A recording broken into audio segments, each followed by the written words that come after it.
নমস্কার, উপস্থিত সকল সাংবাদিক বন্ধুদের আজকের এই সাংবাদিক সম্মেলনে স্বাগত জানাই। আজকের এই সাংবাদিক সম্মেলনে উপস্থিত আছেন প্রদেশ প্রবক্তা শ্রী নবেন্দু ভট্টাচার্য মহোদয়। আমি ওনাকে অনুরোধ করছি আজকের সাংবাদিক সম্মেলনে বিস্তারিত তথ্য আপনাদের সামনে তুলে ধরার জন্য। নমস্কার সাংবাদিক বন্ধুরা, এই বছরের নতুন ইংরেজি বছরের শুভেচ্ছা রইল আপনাদের সবার প্রতি। কারণ এই বছর প্রথম আমি সাংবাদিক সম্মেলনে বসেছি। আপনারা গত কয়েকদিনে আপনারা দেখেছেন, আপনারা প্রচার করেছেন, আর আপনাদের মাধ্যমে আমরাও জানতে পেরেছি সিপিআইএম রাজ্যের প্রধান বিরোধী দল তারা বিভিন্ন বিষয়ে আমাদের বিরুদ্ধে অভিযোগ আনছে।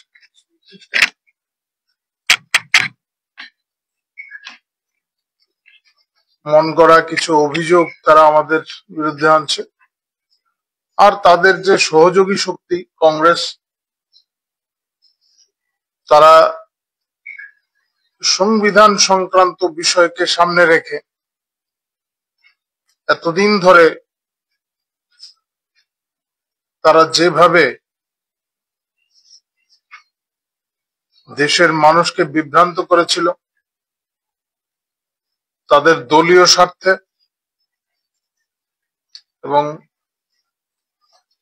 পরিবারের স্বার্থে, যেভাবে সংবিধানকে ব্যবহার করেছে, ক্ষমতার অপপ্রয়োগ তারা করেছে, তা নিয়ে সাফাই দিচ্ছে এবং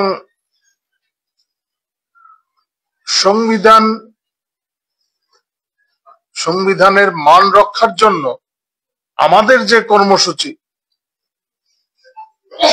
সংবিধানকে নিয়ে আমরা যেভাবে গৌরব অনুভব করি এবং তার প্রচার আমরা যেভাবে করি, তা নিয়ে তারা বিকৃত কিছু মন্তব্য রাখছে বিভিন্ন জায়গায়। যাই হোক, এই বিষয়গুলি নতুন কিছু নয়।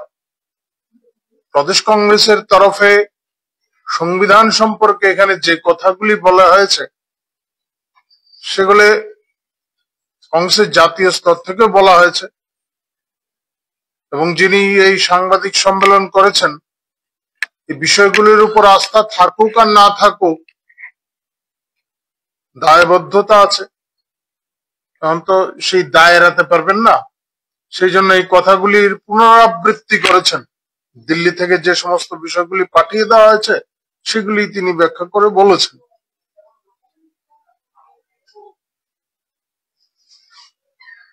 দেশের বিভিন্ন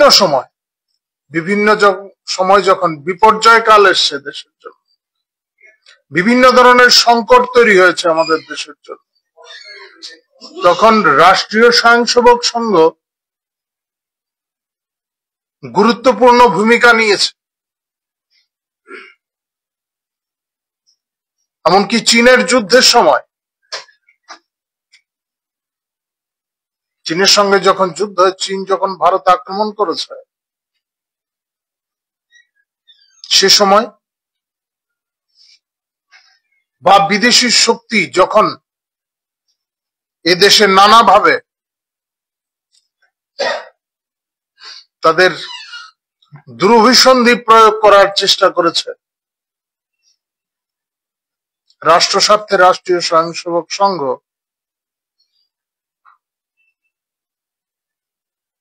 নিয়ম নীতি মেনে তার কাজ করে গেছে।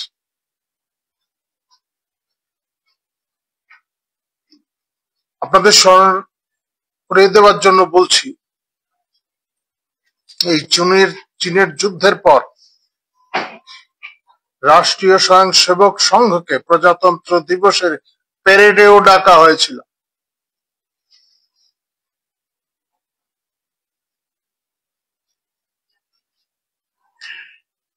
যুদ্ধকালীন তৎপরতায়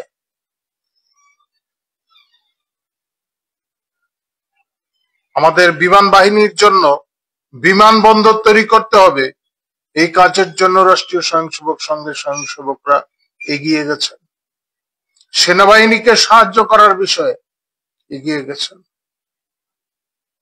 প্রাকৃতিক বিপর্যয়, এগুলি তো ঘটনা। প্রাকৃতিক বিপর্যয়ের সময় রাষ্ট্রীয় স্বয়ংসেবক সংঘের কার্যকর্তারা যেভাবে এগিয়ে যান, এগুলি ঘটনা, বিভিন্ন জায়গায় প্রকাশ পেয়েছে।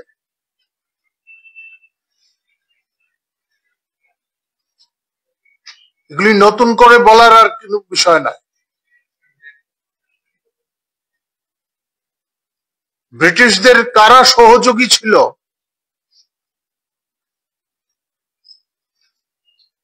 কারা দেশ ভাগ করে দ্রুত ক্ষমতাটা দখল করার চেষ্টা করেছে, সেগুলি তো প্রকাশ্যে আসছে। বিকৃত যে ইতিহাস, সেইগুলি উপস্থাপন করে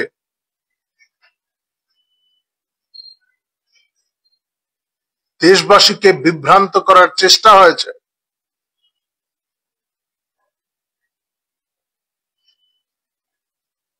প্রকৃত ইতিহাস বেরিয়ে আসছে তথ্য প্রমাণ সহ।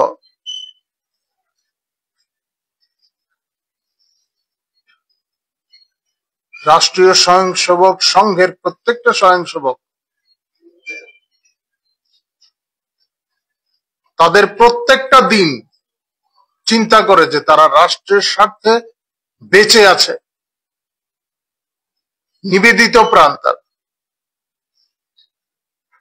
এবং এই জন্য তারা প্রতিজ্ঞাবদ্ধ।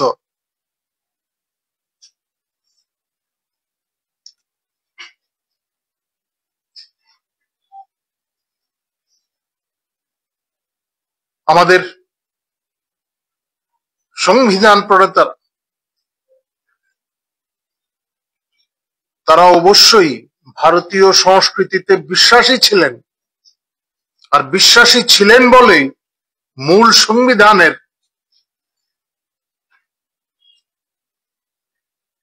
বিভিন্ন অধ্যায়, রামায়ণের বিভিন্ন কালখণ্ডের ছবি ছিল।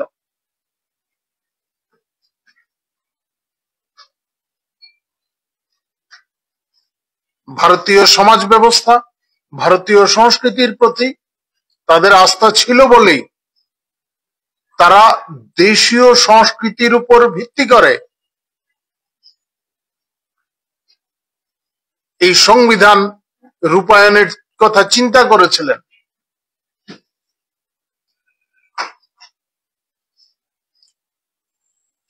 কিন্তু যারা বিদেশি আদর্শে পুষ্ট, যারা মনে করতেন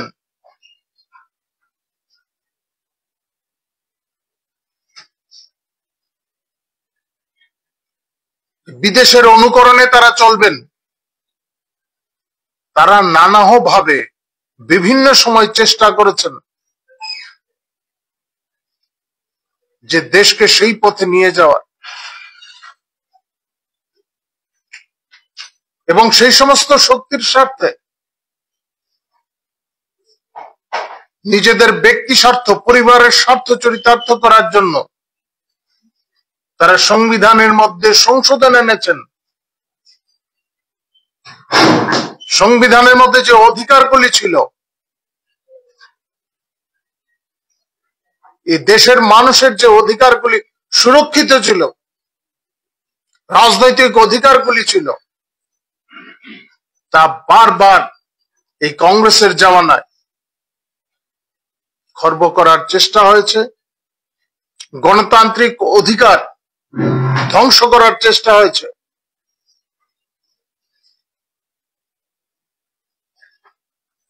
আপনারা দেখুন, সেই সমস্ত সরকারের আমলে বিভিন্ন রাজ্যের নির্বাচিত সরকারগুলিকে কিভাবে ক্ষমতাচ্যুত করা হয়েছে, অনৈতিকভাবে নির্বাচিত সরকার।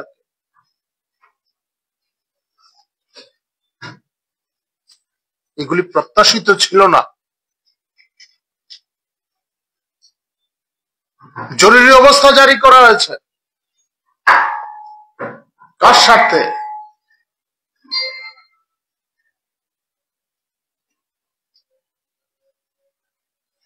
আর আমাদের সরকার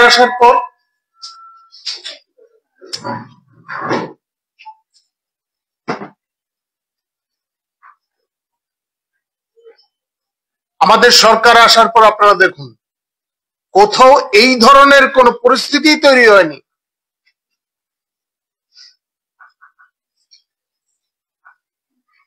আর এখন তারা অভিযোগ তুলছেন, যারা নিজেদের স্বার্থে ক্ষমতার অপপ্রয়োগ করেছেন,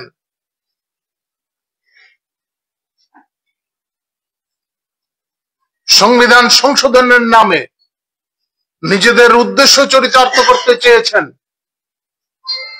তারা এখন অভিযোগ তুলছেন, সংবিধানের কথা তুলে ধরছেন, সংসদে সংবিধান হাতে নিয়ে গেছেন, মূল সংবিধানটা পড়ারও সুযোগ হয়নি তাদের, হয়তো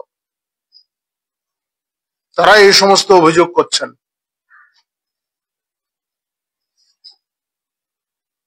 যাই হোক, এই রাজ্যের মানুষ, দেশের মানুষ সমস্ত কিছু বুঝতে পারেন।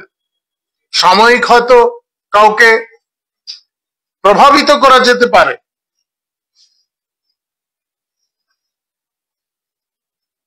কিন্তু কোনোভাবে এটা দীর্ঘস্থায়ী হবে না। নির্বাচনের আগে সংরক্ষণের কথা বলে মানুষ, কিছু সংখ্যক মানুষকে বিভ্রান্ত করেছেন, কিন্তু পরিণাম দেখছেন আপনারা। বিভিন্ন রাজ্যে নির্বাচন হচ্ছে, ফলাফল দেখতে পাচ্ছেন। যাই হোক, আমরা আমাদের এই দেশের সংবিধান নিয়ে আমরা গৌরব অনুভব করি। যারা এই সংবিধান প্রণেতারা, যারা, তাদের আমরা প্রাতঃস্মরণীয় মনে করি।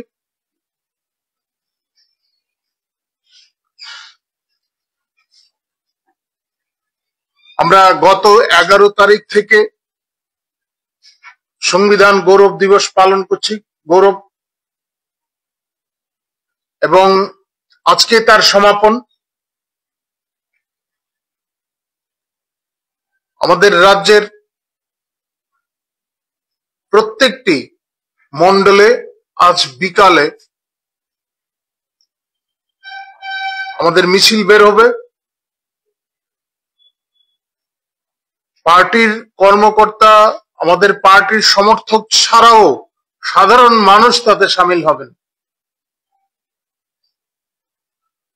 এবং আগামী কোনোদিন যাতে সংবিধানের উপর এই ধরনের আঘাত না আসে, তার জন্য আমরা পার্টির কর্মকর্তারা ছাড়াও সাধারণ মানুষ প্রতিজ্ঞাবদ্ধ হবেন, যাতে ওই ধরনের কোন শক্তি এ দেশে আবার মাথাচাড়া না দিয়ে উঠতে পারে।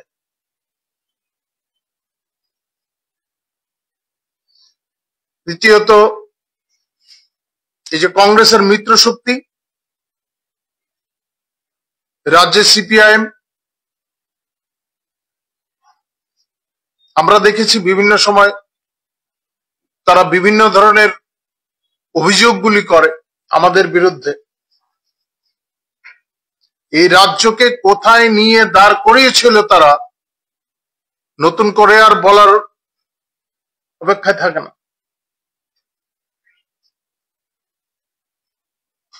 রাজ্যের মানুষ জানেন, দেখছেন।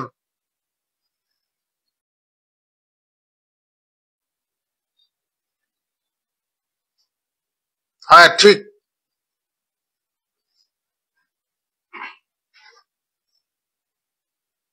আমরা ক্ষমা করে দিয়েছি, কিন্তু আমরা কিন্তু ভুলে যাই আমাদের কার্যকর্তাদের উপর, বিরোধী দলের যারা কর্মীরা ছিলেন তাদের উপর কি ধরনের ব্যবহার করা হয়েছে।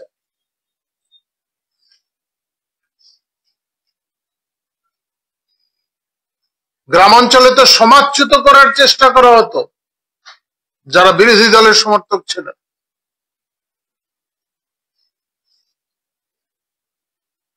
আজকে যারা তাদের দোসর কংগ্রেসীরা, তারা হয়তো ভুলে যাননি কিভাবে বিরোধী দলের কর্মীদের তারা সমাজচ্যুত করে দিত। এই ধরনের কোন পরিস্থিতি এ রাজ্যে নেই। আপনারা গণতন্ত্র মানেন না সেটা আলাদা কথা, এবং গণতান্ত্রিক প্রক্রিয়ায় রাজনৈতিক সমাবেশ করার অধিকার আছে, কিন্তু জনগণের অধিকারকে খর্ব করে নয়।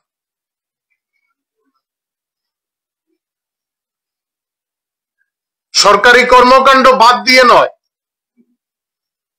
ছাত্রছাত্রীদের পরীক্ষাকে বাদ দিয়ে নয়,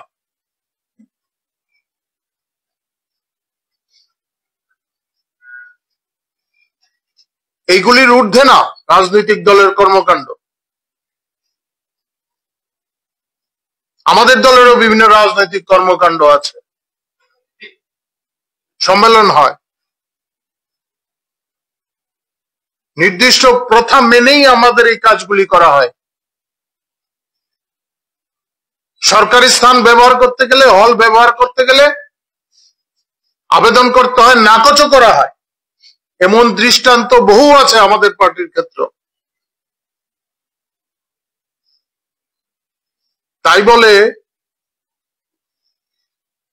মানে সরকারের বিরুদ্ধে অপবাদ দেওয়ার যে চেষ্টা, পার্টির বিরুদ্ধে অপবাদ দেওয়ার যে চেষ্টা,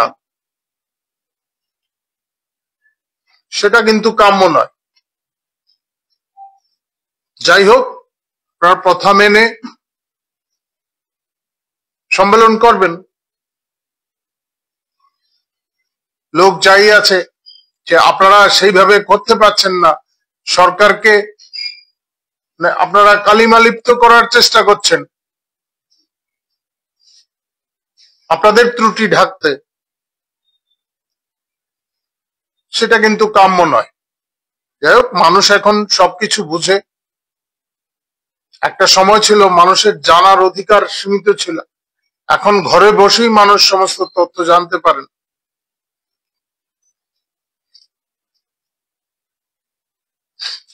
দীর্ঘদিন বোকা বানিয়ে রেখেছেন বলে এখনো তা পারবেন এমনটা কিন্তু সম্ভব না। দেখো, আপনাদের কিছু জিজ্ঞাসা থাকলে আপনারা জিজ্ঞেস করতে পারেন।